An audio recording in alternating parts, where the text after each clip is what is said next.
सत्संग YouTube channel पर मैं धनंजय जैन आप सभी का हार्दिक अभिवादन करता हूँ। दोस्तों, विगत रविवार को मनुष्य जन्म को हम कैसे सफल करें, मनुष्य जन्म कितना दुर्लभ है, इस विषय के ऊपर थोड़ी सी चर्चा की। मनुष्य जन्म को निरर्थक बनाने में 4 कषायों का बहुत बड़ा योगदान होता है। कषाय आत्मा को गर्त की ओर ले जाने वाले चंडाल चौकड़ी भी हम इसे कह सकते हैं। सबसे पहली कषाय है क्रोध, मान, माया और लोभ। एक एक विषय के ऊपर हम विस्तृत रूप से चर्चा करेंगे। सबसे पहले आता है क्रोध। दोस्तों, जैसे आग से ना बुझे पानी से बुझ जाए, क्रोध से ना मिटे समता से मिट जाए। जैसे आग को आग से उपशमन नहीं कर सकते, उपशांत नहीं कर सकते, उसको बुझाना है तो हमें पानी ही डालना पड़ेगा। ठीक इसी तरह से क्रोध को भी क्रोधाभिभूत होकर हम कभी भी मिटा नहीं सकते। सामने वाले ने हमारे ऊपर गुस्सा कर रहा है, क्रोध कर रहा है, उत्तेजित होकर जो मन में आया अनाप शनाप हमें बोल रहा है, दोस्तों आप उसका प्रत्युत्तर क्रोध में ही देंगे तो झगड़ा कभी समाप्ति नहीं होगा, झगड़ा और ज्यादा बढ़ता चला जाएगा। पर उसी क्रोध को हम समता से, क्षमा से, प्रेम से, विनम्रता से जीतने की कोशिश करेंगे, समझ लीजिए आपने क्रोध के ऊपर विजय प्राप्त कर लिया। और जो द्वंद्व, जो झगड़ा, जो क्लेश, जो आपस में मनमुटाव, ये सारी बातें समाप्त हो जाएगी, क्योंकि क्रोध ही कारणभूत है प्रेम को समाप्त करने का। परिवार के अंदर 2 भाई है, जैसे ही शादी होती है, विवाह होता है, घरों का 2 विभागों में विभाजन भी हो जाता है। क्यों? क्योंकि बात बात के ऊपर एक दूसरे की बनती नहीं है, क्रोधाभिभूत होकर एक दूसरे को नीचा दिखाने की कोशिश की जाती है। इससे अच्छा मम्मी पापा सोचते कि चलो इन दोनों को अलग ही कर दो, और परिणाम स्वरूप एक घर के 2 घर हो जाते हैं, 2 के 4 हो जाते हैं। कहने का अभिप्राय है दोस्तों कि क्रोध संसार के अंदर मनुष्य जन्म प्राप्त होने के पश्चात सबसे बड़ी कषाय जो कि मनुष्य को दुर्गति के अंदर ले जाती है, वो क्रोध ही है।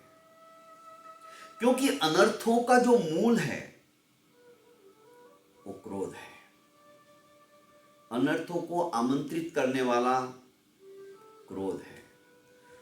इसीलिए किसी संस्कृत के उद्भट विद्वान ने कहा है, क्रोधो मूलम अनर्थानाम।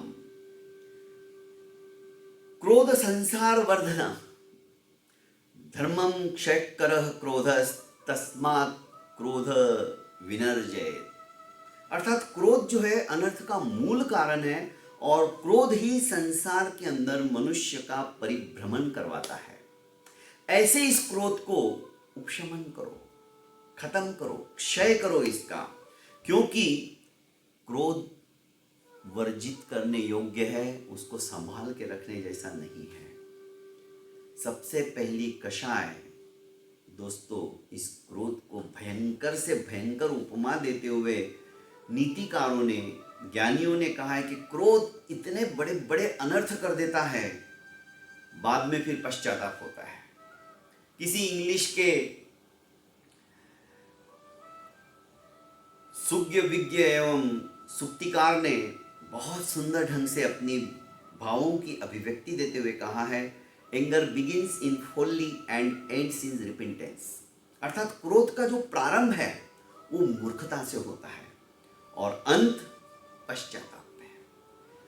क्रोधी आदमी बेभान हो जाता है, भूल जाता है मैं क्या बोल रहा हूँ। बोलने के पश्चात उसको समझ में आता है कि अरे मैंने क्या कर दिया, पर अंत में पश्चाताप के अलावा कुछ नहीं होता है। मैंने ऐसे कई नवयुवकों को देखा है, उनकी आपबीती सुनी है। वे कहते कि धनंजय भाई, पढ़ाई में अव्वल नंबर आने का, स्कूल कॉलेजों के अंदर बड़ी बड़ी ट्रॉफियां मुझे ही मिलती थी, पर अच्छा जॉब लगने के पश्चात क्रोधाभिभूत होकर इस जिह्वा ने मुझे कहीं का नहीं छोड़ा। अच्छी पोस्ट, मैनेजर की पोस्ट मिल गई, पर जब मालिक एक बार विजिट के लिए आए, क्योंकि मुझे अपने आप पे गर्व था कि मेरी वजह से ये फैक्ट्री चल रही है, तो बोलने बोलने में कह दिया। जब मालिक ने सब कुछ देखते हुए भी इतना प्रॉफिट करा के देता था, तो भी मुझे टोका और कहा कि तुम काम बराबर नहीं कर रहे हो, ये नहीं कर रहे हो, वो नहीं कर रहे हो। गुस्सा आ गया और आखिर कह दिया कि तुम्हें क्या पता है मैं दिन रात यहाँ पे क्या करता हूँ। आप तो मस्त एसी में बैठे रहते हो वहाँ पर। आपकी फैक्ट्री को मेरी वजह से मार्केट के अंदर भाव मिलता है। व्यापारी लोग मेरे को देख के इधर आकृष्ट होते, मेरा प्रोडक्शन, मेरा सब कुछ, मेरा मैनेजमेंट, तुम क्या जानो। बस मालिक का मालिक कौन। दूसरे दिन मालिक ने इस्तीफा मांग लिया और रवाना कर दिया। 7 महीने तक अलग अलग फैक्ट्रियों में घूमता रहा नौकरी के लिए, पर मेरा एटीट्यूड, मेरा वो क्रोध कि मेरे से बढ़कर कोई है ही नहीं, क्यों नहीं मुझे इस तरह से काम करने दे रही है, क्यों मेरे ऊपर हावी होते इतना सब कुछ करने के बाद भी, मैं क्यों सुन लूं इनकी। ये होते कौन है, अंगूठा छाप। आज पूर्वजों से, पीढ़ियों से इन्होंने इतना कमा के रखा, इनके माँ बाप ने, इनके दादा परदादाओं ने, ये कुंडली मारकर बैठे हुए हैं, और आज हम थोड़े से पगार के अंदर इतनी सारी मेहनत कर रहे हैं। इनकी बदौलत इनकी अभ्युन्नति कहाँ से कहाँ होती चली जा रही है और हमें ही सुनाते। बस दोस्तों, ये क्रोध ही उस व्यक्ति को 7-8 महीने घुमाता है। जो पहले उसको 70-75 हजार मिलते थे, 50 हजार पे आ गया। वो भी 7 महीने घूमने के बाद अभी जगह खाली नहीं है, जब खाली होगी तो बुला लिया जाएगा। इस क्रोध ने कहीं का नहीं छोड़ा। फिर भी व्यक्ति को यदि समझ में नहीं आती ये बात कि क्रोध ही अनर्थ का कारण है, क्रोध ही मुझे बर्बाद कर देगा, इस जन्म में नहीं दोस्तों, जन्म जन्मांतरों के अंदर भी क्रोध व्यक्ति को मुक्त होने नहीं देता है। क्योंकि 4 कषायों के अंदर यह कषाय इतनी खतरनाक कषाय है जो व्यक्ति को दबोच के रखती है, जकड़ के रखती है। क्रोध को 4 विभागों के अंदर विभाजित किया गया है। किसी संस्कृत के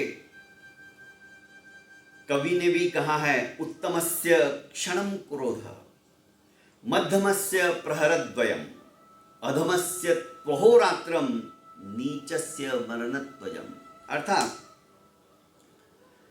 उत्तमस्य क्षणं कोप, जो उत्तम प्रकार का व्यक्ति रहता है, जो एकदम हलुकर्मी रहता है, जो समझता है कि नहीं ये क्रोध मुझे नरक के द्वार तक लेके चला जाएगा, ऐसे व्यक्ति एक क्षण मात्र का क्रोध करते हैं। उत्तमस्य क्षणं क्रोध, मध्यमस्य प्रहरद्वयम्, जो मध्यम व्यक्ति रहते हैं, मध्यम वर्ग के, वो 2 प्रहर तक क्रोधाभिभूत रहते हैं, मतलब 6 घंटे तक। अधमस्य त्वहोरात्रम, जो अधम व्यक्ति रहता है, त्वहोरात्रम, रात दिन 24 घंटा क्रोधाभिभूत रहता है। उसने मुझे ऐसा कहा ही क्यों, मैं उसको छोड़ूंगा नहीं, बर्बाद करके रख दूंगा। उसका क्रोध जैसे जैसे सोचता है वैसे वैसे आसमान को छूता है, शमन नहीं होता है। ऐसे व्यक्ति को अधम कहा गया है। और नीचस्य मरण ध्रुवम, जो नीच वृत्ति का रहता है, उसका क्रोध मरते दम तक समाप्त नहीं होगा। इसी को शास्त्रकारों ने 4 विभागों के अंदर विभाजित करते हुए कहा है, वो नाम दिया है उन्होंने, अनंतानुबंधी क्रोध, अप्रत्याख्यानावर्णीय क्रोध, प्रत्याख्यानी क्रोध और स्वंज्वलन क्रोध। अर्थात शास्त्रों की भाषा बोलने जाऊंगा तो शायद समझ में नहीं आएगी, पर इसका अर्थ बताते हुए या विश्लेषण करते हुए मैं ये कहूंगा, अनंतानुबंधी क्रोध। अनंतानुबंधी क्रोध दोस्तों पत्थर में लकीर के समान होता है। पहाड़ के पत्थरों पर कोई लकीर कर देता है किसी वस्तु से, जो कभी भी मिटती नहीं है। ऐसे व्यक्ति मर जाएंगे पर क्रोध नहीं छोड़ेंगे, गांठ बांध कर रखते। उसने मेरे साथ ऐसा किया ना, मैं यानी तुनुक मिजाजी रहते हैं, छोटी छोटी बातों को लेकर क्रोधाभिभूत हो जाते हैं। और क्रोध में आदमी कितना बड़ा अनर्थ कर लेता है। एक सेठ थे, बहुत प्राचीन समय की बात है, नगर सेठ ने सबको भोजन के लिए आमंत्रण दिया था, शाही भोज था, और राजस्थान की बात ही क्या कहना, दाल चूरमा बाटी, कटोरी भर भर के घी उसके अंदर डाल के। भोजन के उपरांत राजस्थान में एक बहुत अच्छी बात है देखने के लिए, भोजन पच जाने के लिए पापड़ हर एक को दिया जाता है। जब तक पापड़ नहीं दिया जाएगा ना, थाली पर से कोई उठेगा ही नहीं। ये वहाँ का रूल है, पापड़ चाहिए ही सबको खाने के लिए।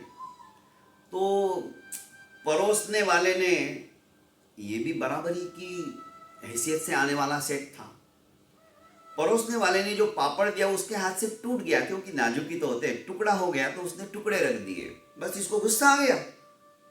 सेठ ने जरूर इसे समझा के भेजा होगा, बाजू वाले को पूरा की पूरा साबुत पापड़ मिला और मेरे को तोड़ के दिया। बदला लेने के लिए उस समय तो कुछ बोला नहीं, क्योंकि इज्जत का कचरा हो जाएगा, पर क्रोध के अंदर जल रहा था, मैं जरूर इसका बदला लूंगा। अपना सब कुछ बेचकर ऐसा ही शाही भोज देने की तैयारी कर ली। और जब सेठ का नंबर आया तो खुद परोसने गया और पापड़ के टुकड़े करके डाल दिए। इसने ऐसा कुछ सोचा नहीं, नगर सेठ ने, कि पापड़ टूट गया होगा, क्योंकि इसके मन में कुछ था ही नहीं ना। पर इसके मन में उस पापड़ टूटे हुए देने वाले व्यक्ति को लेकर था कि सेठ ने इसको समझाया होगा कि उसको तोड़ के देना पापड़। बस उसी बात का गुस्सा था, छोटी छोटी बातों का गुस्सा। आज इसका सब कुछ बर्बाद हो गया। शाही भोज कराने के चक्कर में हजारों लाखों रुपए खर्च हो गए गांव को भोजन कराने के अंदर। और उसने पापड़ तोड़कर जब दिया, सेठ कुछ याद आया, उस समय जब आपने भोज रखा था तो मुझे आपके आदमी ने तोड़ के पापड़ दिया था, आज मैंने बदला ले लिया, आज मेरी आग शांत हो गई। दोस्तों, क्रोधाभिभूत व्यक्ति क्या कर बैठेगा बोल नहीं सकते। उस सेठ ने कहा कि आप मुझे गालियां दे देते, मुझे बोल देते, मेरी वजह से आपने इतना सब खर्चा क्यों किया। पर नहीं, क्रोधाभिभूत व्यक्ति भान भूल जाता है, अपना आपा खोल देता है, खो देता है। फलस्वरूप सिर्फ और सिर्फ नुकसान ही होता है। दोस्तों, क्रोध उस दियासलाई की तरह है, दियासलाई माचिस की तुल्ली। जैसे ही हम माचिस जलाते हैं, पहले वो स्वयं जलती है और उसके बाद में वो दूसरों को जलाती है। क्रोध ऐसा ही है दोस्तों। क्रोधी आदमी पहले खुद जलता है, बाद में दूसरों को जलाता है। क्रोध भयंकर है, क्रोध खतरनाक है। मैं कह रहा था अनंतानुबंधी क्रोध, पत्थर में लकीर के समान, वो कभी मिटती नहीं है, आजन्म रहती है, मरते दम तक रहती है। ऐसा क्रोध खतरनाक होता है दोस्तों। दूसरा है अप्रत्याख्यानी क्रोध। अप्रत्याख्यानी क्रोध का मतलब है, जैसे तालाब का पानी सूख जाता है गर्मी के दिनों के अंदर, तो तालाब में ऐसी तड़ें पड़ जाती हैं, तो बेकार दिखता है। पर वे तड़े कब तक रहेगी, जब तक कि बारिश नहीं आती। पहली बारिश आती, वे सारी तड़े मिट जाती हैं। इसी तरह से अप्रत्याख्यानी क्रोधी व्यक्ति जो रहता है, साल भर में एक बार, जैसे हमारे जैनियों के अंदर पर्यूषण आते हैं, साल में एक ही बार आते हैं, उस समय में हम एक दूसरे से क्षमा याचना करते हैं। क्षमा याचना मतलब मेरे से कोई गलती हो गई हो, मेरे से कोई त्रुटि हो गई हो, तो आप मेरी उन अपराधों को क्षमा कीजिए जो अपराध मैंने मन से, वचन से या काया से कर लिया हो। आपका मन आघात पहुंचाने वाली ऐसी कोई मैंने बात कर दी हो, तो ये हम एक दूसरे से क्षमा मांगते। पर हम क्षमा किससे मांगते पता है? जिससे हमारे बहुत घनिष्ठता है, जिससे हमारी अच्छी दोस्ती है, जिससे हमारा कभी झगड़ा ही होता नहीं है, ये ठीक नहीं। जिससे हमारा सचमुच में झगड़ा हुआ है, जिससे हमारी बोलचाल बंद है, जिससे हम पानी का भी व्यवहार नहीं करते, उन लोगों से सच्ची क्षमा याचना करना, क्रोध को उपशमन करना है।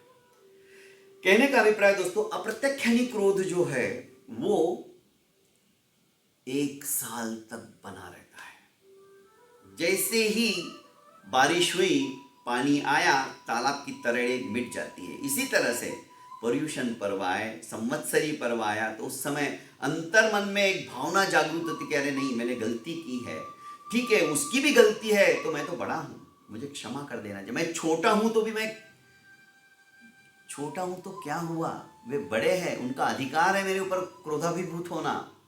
इस तरह से अपने आप को समझाकर, समभाव में आकर हम जो क्षमा याचना करते हैं, सच्ची में वो क्रोध को उपशमन करने वाला होता है।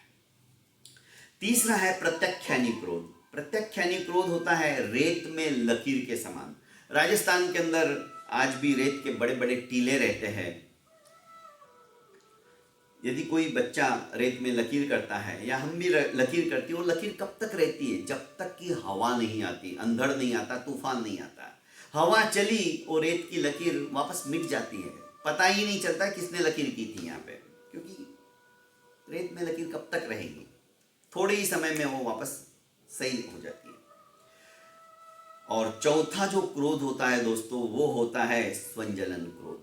स्वंजलन क्रोध एक तरह से पानी में लकीर के समान होता है। अर्थात जैसे पानी के अंदर हम इस तरफ से लकीर करते हैं, दूसरे ही क्षण तुरंत वो मिट जाती है। तो हमारा क्रोध पानी में लकीर के समान होना चाहिए। दोस्तों, क्रोध, मान, माया, लोभ, आज क्रोध के ऊपर ही सिर्फ विश्लेषण किया। क्रोध क्या है? क्रोध 4 तरह का है। उसमें से हम किस कैटेगरी के अंदर आते हैं? अप्रत्याख्यानी, अनंतानुबंधी, अप्रत्याख्यानी, प्रत्याख्यानी और स्वंजलन। पत्थर में लकीर के समान, तालाब में तरेड़ के समान, रेत में लकीर के समान या फिर पानी में लकीर के समान, ये हमें डिसाइड करना है हमारा क्रोध कैसा है। क्रोध अनर्थों का कारण है। क्रोध से हम किस तरह से मुक्त हो सकते, अगला विषय भी हम यही रखेंगे, क्योंकि बहुत कुछ क्रोध के ऊपर बोलना बाकी है। और दोस्तों, मात्र हम स्वाध्याय करते हैं, आराधना करते हैं, घर परिवार के अंदर घर को स्वर्ग बनाने की कामना करते हैं, पर इस क्रोध के ऊपर यदि हमने विजय प्राप्त नहीं की ना, सब कुछ धरा की धरा रह जाएगा। हम कभी भी अपनी साधना के अंदर सफलता प्राप्त नहीं कर सकते। सबसे खतरनाक कषाय यदि कोई है तो क्रोध है, क्योंकि क्रोध से ही अनेक विपत्तियों को हम आमंत्रित करते हैं। क्रोध के कारण से ही हम कतिपय अनर्थों को मौका देते हैं अपने जीवन के अंदर उद्भूत होने का। दोस्तों, क्रोध इतना खतरनाक है। आप और हम यदि इस क्रोध के ऊपर धीरे धीरे क्षण क्षमा के द्वारा विजय प्राप्त करेंगे, तो मैं समझता हूं हमारा जीवन सचमुच में सफल हो जाएगा। बहुत बहुत धन्यवाद।